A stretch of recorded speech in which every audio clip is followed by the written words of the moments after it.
এদিকে বরিশালে বাকেরগঞ্জে বোমা সদৃশ বস্তু বিস্ফোরণে ৩ জন দগ্ধ হয়েছেন। এ নিয়ে বিস্তারিত জানাতে বরিশাল থেকে যুক্ত আছেন সহকর্মী ফিরদাউস সোহাগ। সোহাগ, জানাবেন বোমা সদৃশ বস্তুর বিষয়ে আইন শৃঙ্খলা বাহিনী কি বলছে আর কি তথ্য রয়েছে? ধন্যবাদ আপনাকে। কিছুক্ষণ আগেই একজন আইন শৃঙ্খলা রক্ষাকারী বাহিনীর যে সদস্য রয়েছে বরিশাল জেলা পুলিশের, তার সঙ্গে আমরা কথা বলেছি। তিনি আমাদেরকে জানিয়েছেন যে তারা এতটুকুই জানতে পেরেছেন বা শুনতে পেরেছেন যে বোমা সদৃশ বস্তুর বিস্ফোরণ হয়েছে, তবে এ ব্যাপারে তাদের বিস্তারিত কারোই জানা নেই। কারণ হিসেবে তারা বলছেন যে ঘটনার পরপর তাদের একটি টিম ঘটনাস্থলে গিয়েছে, তবে তারা এখন পর্যন্ত ঘটনাস্থল থেকে যে তথ্য পেয়েছে সেটি তাদের হাতে পৌঁছয়নি। তবে আমরা যে ৩ জন আহত হয়েছেন তারা একই পরিবারের সদস্য।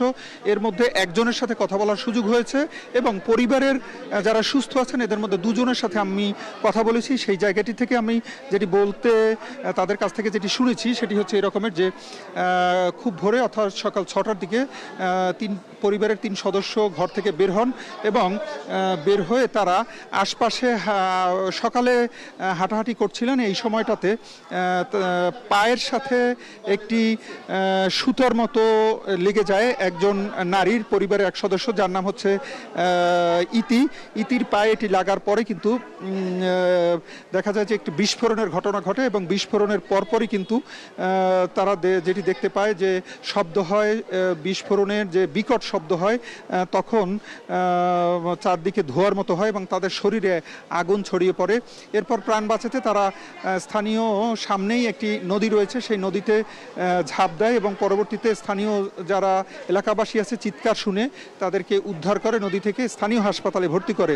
তারপরে তাদের চিকিৎসার জন্য বরিশাল যে শেরেবাংলা মেডিকেল কলেজ হাসপাতাল রয়েছে সেখানে আনা হয়। তো আনার পরপরই কিন্তু এখানে চিকিৎসকরা তাদের চিকিৎসা কার্যক্রম শুরু করেছেন বলে এখান থেকে জানানো হয়েছে। তবে একটা জিনিস জানিয়ে রাখি, সেটি হচ্ছে যে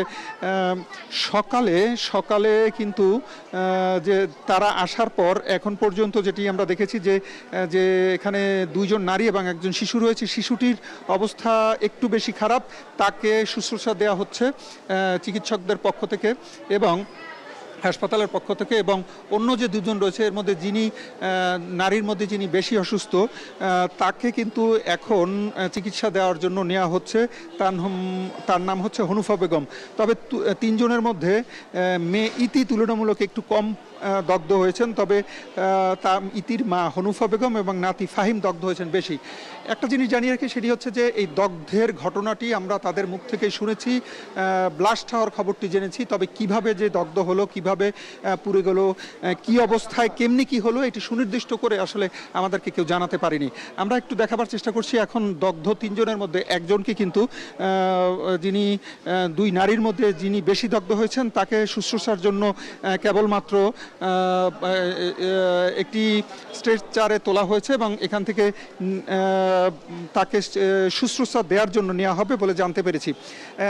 আমাদেরকে যেটি জানানো হয়েছে তাদের পরিবারের পক্ষ থেকে, আসলে তাদের সঙ্গে কোনো রাজনৈতিক ঝামেলা নেই এবং দাবি করা হয়েছে যে কোনো ধরনের কোনো অপ্রীতিকর ঘটনাও কারো সঙ্গে নেই বা শত্রুতা নেই বলে আমাদেরকে জানিয়েছে। তবে কেন কিভাবে এইখানে বোমা সদৃশ বস্তু আসলো এবং কিভাবেই কারা পুঁতে রাখলো বা কি হলো, আসলে পরিবারের সদস্যদের এই প্রশ্ন করা হয়েছে। পরিবারের সদস্যরাই কিন্তু এই প্রশ্ন আমাদেরকে করেছেন। একটু জানিয়ে রাখি, সেটি হচ্ছে যে বরিশালের শেরেবাংলা মেডিকেল কলেজ হাসপাতালে তারা যখন আসছেন তারপর থেকে কিন্তু এখানে সংবাদকর্মীদের যথেষ্ট ভিড় রয়েছে, তারা সংবাদ সংগ্রহের জন্য এসেছেন। এখন যে পরিস্থিতি তাতে কিভাবে একটি ব্লাস্টের ঘটনা ঘটলো এবং কারা ঘটালো বা কি হলো সুনির্দিষ্ট কেউ কোনো তথ্য জানাতে পারছেন না।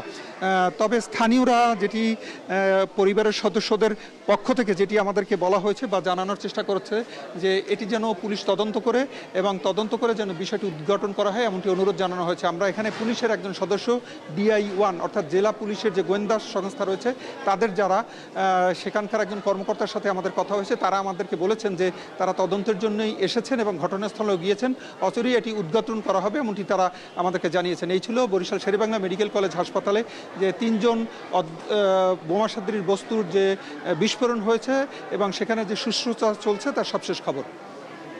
বরিশাল থেকে বিস্ফোরণের খবর জানাচ্ছিলেন সহকর্মী ফিরদাউস সোহাগ।